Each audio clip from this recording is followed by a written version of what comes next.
On the 80th anniversary of the liberation of Auschwitz comes an unprecedented exhibition about one of history's darkest moments. Auschwitz, not long ago, not far away, features more than 500 original objects, first-hand accounts, and survivor testimonies that tell the powerful story of the Auschwitz concentration camp, its history and legacy, and the underlying conditions that allowed the Holocaust to happen. On now exclusively at ROM. Tickets at rom.ca.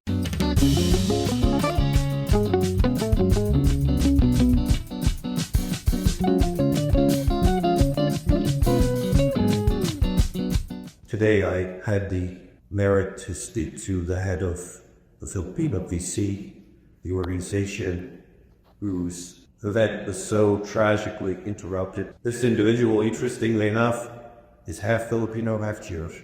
And as she cried or phone as I spoke to her, she said, "I don't know how to deal with this. You must do what we thought." And I said, "We are here for you." That's the voice of Ezra Shankin.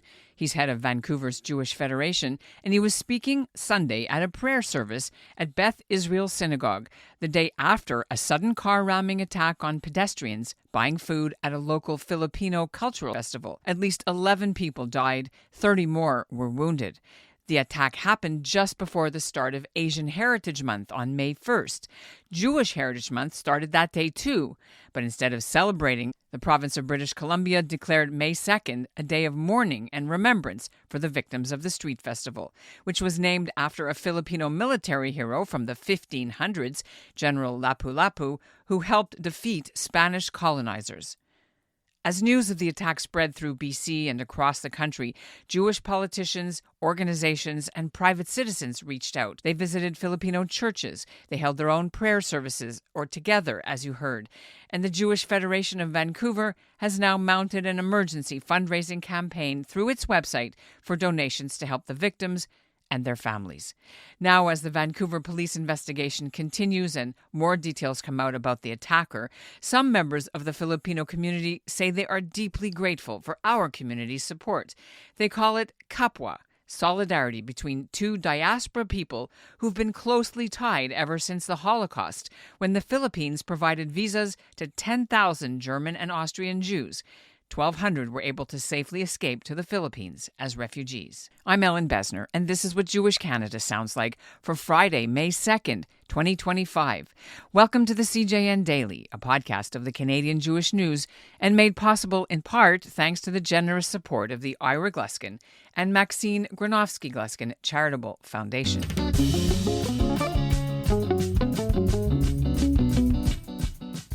David Decolongon would have been celebrating at his community's Lapu Lapu festival himself last Saturday, joining friends and relatives who were there, but he had a prior commitment.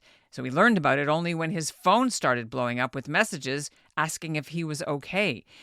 Decolongon was born in Vancouver to Filipino immigrants. He works for the Center for Israel and Jewish Affairs, or CIJA's Pacific office, handling policy and communications, including crisis communications, skills which he's been using to help the Jewish community cope with anti-Semitism in this country since October 7th. He never expected to see his own community become a target or have to put his skills to use this way. Meanwhile, in Winnipeg, Primrose Madayag Knazan was at home when the news broke. The award-winning author and playwright was born in Manitoba to Catholic Filipino parents. She fell in love with her now husband and with his Judaism, and she converted. Decolongon and Madayag Knazan didn't know each other before today, but they share the anger and grief and the search for a way forward based on the Filipino concept of kapwa. And they join me now. Welcome to the CJN Daily, both of you. Hi, happy to be here. Thanks for having us. Well, I'm sorry that we have to meet under these conditions, with this news. I want to ask you both, first of all, how did you hear the news? On the day the incident happened, we were actually celebrating a birthday in the family. We were about 10 blocks away from the Lapu Lapu festival. We started to see police cars barrel down Fraser Street, one after the other. We were wondering what was happening. It was in the general direction of the Lapu Lapu festival. We didn't know anything had happened at the time, but a sense of dread started to kind of take over us as we started to see some of those emergency vehicles come back. And in particular, As we were heading home, we saw a police car come down Fraser Street. I'd intentionally blocked traffic so that the ambulances could get through. And I started receiving messages from both members of the Jewish community and members of the Filipino community in my family. So for us, it was a very shocking evening. And Primrose, you're 3 provinces away, but how did you hear about it? Well, we were just watching TV at around, it was about 11 p.m. at night when I found out. And while watching TV, my husband turned to me. He said, "Oh my God, there's been an attack on the Filipino community." And immediately I went onto social media and we just started just reading everything we could. I checked on my friends to see if they were at that. A lot of them were not. I have family and friends in Vancouver, and it doesn't look like any of them were. Thankfully, we're not there, but still, it affected us greatly. And by the morning, everything blew up, and we were trying to comfort each other. I had choir practice that night with the CIJA Synagogue, and they were wonderfully supportive, and so was my work. But it was just a horrible, horrible tragedy that happened. How large is the Filipino community in British Columbia, David? Primrose, but tell me also Winnipeg size. Yeah, absolutely. So the Filipino community in BC is more than 170,000 people dispersed across the province, but sort of the larger pockets of Filipino life in BC are in the Lower Mainland. We see, in various pockets of Vancouver, such as Joyce Station, South Vancouver, where the Lapu Lapu festival happened. I grew up for a number of years going to a Filipino church a few blocks away from where the festival grounds were. I have family and friends who live in that neighborhood. I think the police said 100,000 people went that day. Primrose, tell me the size of the community where you live in Winnipeg. Well, in Manitoba, about 10% of the population is Filipino. That's about 100,000 people. Tagalog actually, in the last census, came second and beat out French as the most spoken language in Manitoba. So it's a huge part of the population. So we feel connected to everyone across the country. What have you been receiving in terms of like Jewish community, official and non-official offers of, financial support right away since the attack? I think one of the things that perhaps I can back away and sort of discuss, first of all, our communities and perhaps how our communities connect, is that just as, the Jewish community is a diasporic community and has people sort of and community members and family across the world, the Filipino community is the same way because, we've had to travel, to different parts of the world in order to seek a better life. And so just going off of my own personal geography, and I'm sure Primrose has a very similar story. I've got family across Canada, in the United States, France, parts of the Middle East, the UK, different parts of Asia. And so when an event like this happens, as similarly as with the Jewish community, you start to see concern from all other parts of the world because we don't necessarily know where our family is. I was getting calls from Dubai asking how we were doing from family members over there.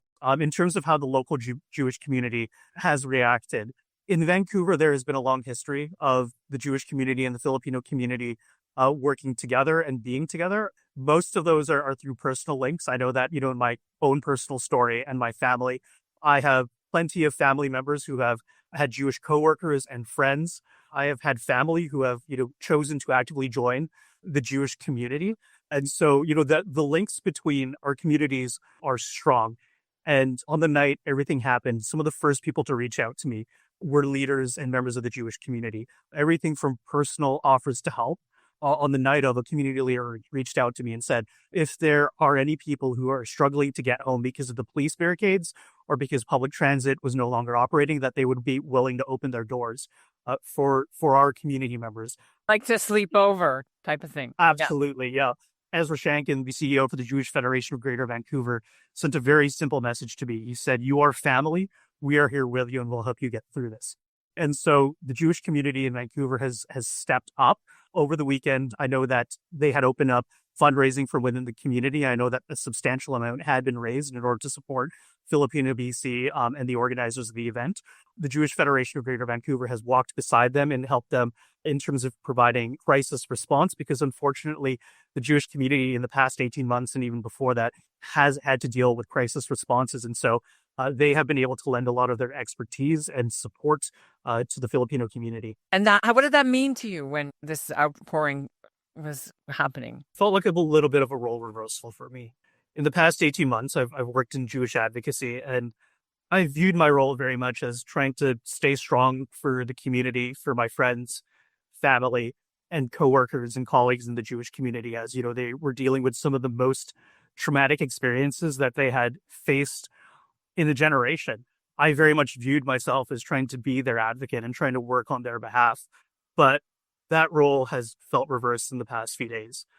Since Saturday, there have been moments where I've had to close my office door when news or the details of somebody who was murdered on Saturday come out. When I hear about, the struggles and, the stories of some of my family members who were at the festival are thankfully physically safe, but have witnessed some horrific images there. The Jewish community has really stepped up and, both at the leadership level and in terms of the personal level, have really, really stepped up to make me feel supported in my role. You said your family members were actually they saw this happen. You want to tell us a little bit more? Yeah, out of sake for the privacy, I'm not going to sort of name them, but I do have family members who both were there at the festival and left shortly before the car had driven through the crowd. And I also have family members who were on East 43rd and had fortunately walked off of the road and onto the sidewalk as the vehicle had barreled through the crowd. And some of them were some of the first people to call first responders when that happened. Thankfully, they're safe. But in discussions with my family, they're visibly shaken. And I know that, they're hurting right now quite a bit. I'm sure they're going to need counseling for sure. And what about you, Primrose? You said you've been getting a lot of support from your relatives from all over, but also, what about the Jewish community? How is that manifested in your situation? Well, the Jewish community and the Filipino community have been intertwined since the time of the Holocaust. I'm actually writing a play about this that talks about how the Philippines was the only country before the Holocaust to actually take in Jewish refugees, and how there is a small but thriving Jewish community that is still located in Manila and Makati. Isn't there like a documentary film about the person, like the Filipino Schindler type of thing? Yeah. Yes, exactly. Yes, there is a documentary, a couple out there about the Philippines taking in Jewish refugees, and they would have actually taken in up to 10,000 refugees, except for the Japanese occupation of the Philippines. You're writing a play about it. All right, we'll have to interview you about that. Yeah, that was actually the play that won the Jewish playwriting competition in 2022. So there is a history of the Jewish community and the Filipino community being intertwined, and it just carried through the support of the Jewish community and the Filipino community in Manitoba and in Winnipeg. We had a nominee program for nurses to come here specifically to Manitoba, as well as seamstresses and factory workers. And because of that wave of Filipinos coming in, they were largely supported by the Jewish community, and Jewish businesses and Filipino businesses are largely intertwined and support each other.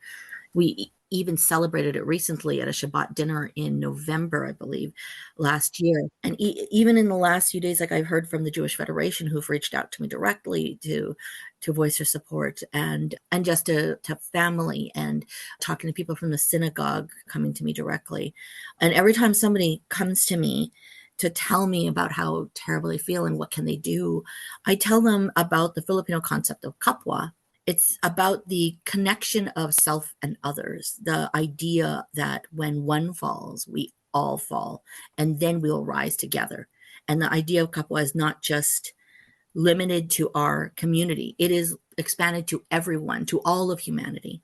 And so for other people, other cultures, for the Jewish community to come and be part of our kapwa, it is very touching to be able to weave our communities together further. David, did you want to weigh in on this? Absolutely. Well, in terms of the reason why a lot of political and elected leaders were so emotional in terms of their response to what happened was because many of them were at the festival that day. And so for us, in terms of talking about rising together, we really have to look at this thing as a whole. Even though it is our community and the Filipino community that is suffering right now, plenty of other communities are hurt, and plenty of other communities are looking at how we can try to lift each other up together as a family and as human beings who all live together in this society in Vancouver and across Canada. On the 80th anniversary of the liberation of Auschwitz comes an unprecedented exhibition about one of history's darkest moments. Auschwitz, Not Long Ago, Not Far Away, features more than 500 original objects, first-hand accounts, and survivor testimonies that tell the powerful story of the Auschwitz concentration camp, its history and legacy, and the underlying conditions that allowed the Holocaust to happen. On now exclusively at ROM. Tickets at rom.ca. You mentioned the word attack. I think that was one of you. And the other one said an incident or an accident or tragedy. At first, everyone thought it was like terror, or was worried that it was terrorism, right? Because that's where our kind of thinking. And now it's turned out that it was mental illness, just terrible circumstances where this person shouldn't have been allowed out on the street. How does that sit with you? What do you want? It's so difficult to navigate because when it first happened, there's of course sadness, but there's also rage and frustration. And it's so easy, if it was a terrorist attack or if it was a hate crime, you can direct that somewhere and you can all band together and fight against it. But how do you fight against the system? Because what it came down to, this was a systemic failure for the mental health of an individual who really should not have been out driving in a weapon. This was an extremely dangerous situation that should never have happened and could have been preventable. And where do you direct that rage? And how do you prevent it from happening in the future? Yeah, I mean, ultimately, I just look at this entire situation as tragic.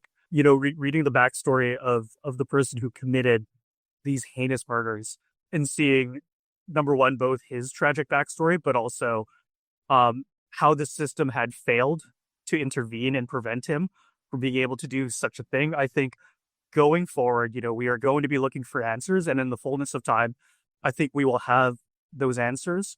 We need to let the justice system play out so that these families can get justice. But also, we're going to have to change how we keep these events secure so that everyone can enjoy them, so that everyone can go home safely.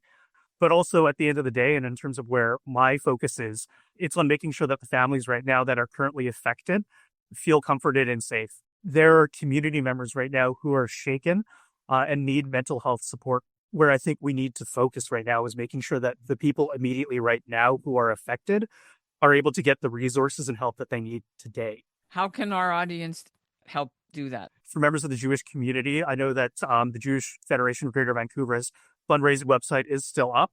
At the personal level, reach out to your friends and family in the Filipino community. From my work working in the Jewish community, I know that a lot of the frustration and sadness that has happened after October 7th has largely been because community members are still living with trauma, and sometimes they feel like the world has moved on from their trauma and from their sadness. And so for many in the Jewish community who have Filipino friends and family, don't assume that they're all right, you know, a month, a week after this. Many of them will be carrying a lot of that trauma with them. I think one of the things that often is not talked about in our culture is sometimes, you know, we do wear a lot of the trauma and stress without talking about it. So to be that safe outlet for your Filipino friends and family would mean the world to many of them right now who are suffering, and to be there so that they don't suffer in silence. That's very common in a lot of Asian cultures, and especially in colonized cultures where intergenerationally we're taught to bear that burden. And Filipinos were often seen as the smiling, happy people, but we have lots of generational trauma that stems from colonization, just like Jews have the same generational trauma. And when you have those burdens, it's so easy to just internalize them, keep them to yourself. And we do need to learn how to be there for each other, be willing to talk about mental health, and be willing to unburden ourselves when necessary and to share. All right. Thank you for all of this really deep thought and heartfelt expression. Is there anything you want our listeners to understand that I haven't asked? I think one of the things I want to come back and reflect on is the spirit of Lapu Lapu Day, which is built on courage and resilience. As a culture, you know, in terms of our shared cultures, both of us have dealt with trauma, have dealt with historical tragedy, but in many ways, both of our cultures have been resilient and operated with courage and strength to keep on going. And so as dark as today and as the next few weeks seem, we will get through this together. And I'm ultimately and eternally grateful to all of my friends and family in the Jewish community who have been nothing but understanding and supportive during this dark time for our community. In Winnipeg and in Manitoba, we have a lot of these similar types of street festivals. We have like the Manitoba Filipino Street Festival. We have Folklorama. We have Street Fest. We have Philippine Independence Day, and that goes all month long. And we have numerous festivals like this.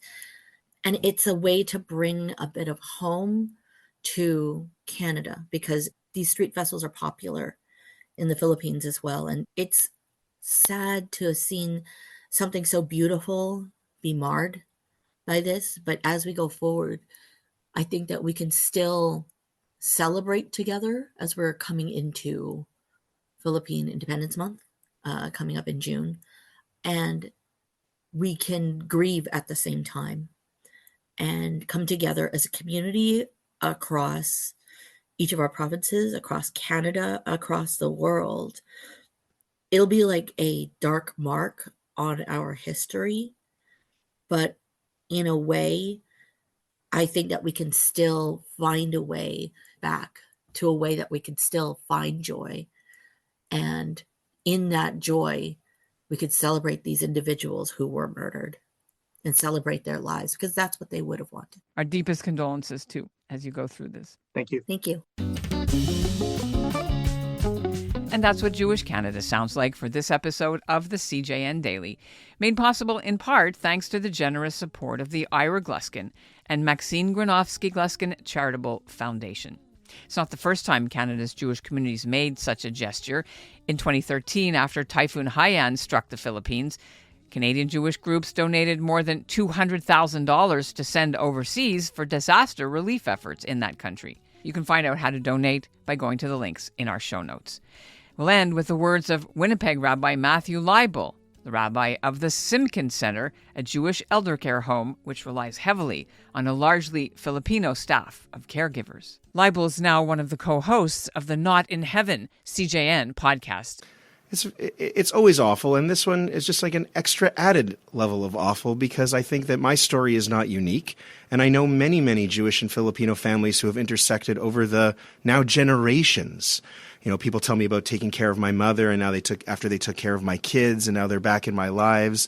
I always see it from that perspective, but I also know it from the Filipino perspective too, being stopped by people who work here, and just the fond memories they have of working with a family for 30 years or 40 years. I mean, that's something special. Our show is produced by Zachary Judah Kaufman and Andrea Varsany. The executive producer is Michael Freeman, and the managing editor is Mark Weisblatt, and our music is by Dov Beck-Levine.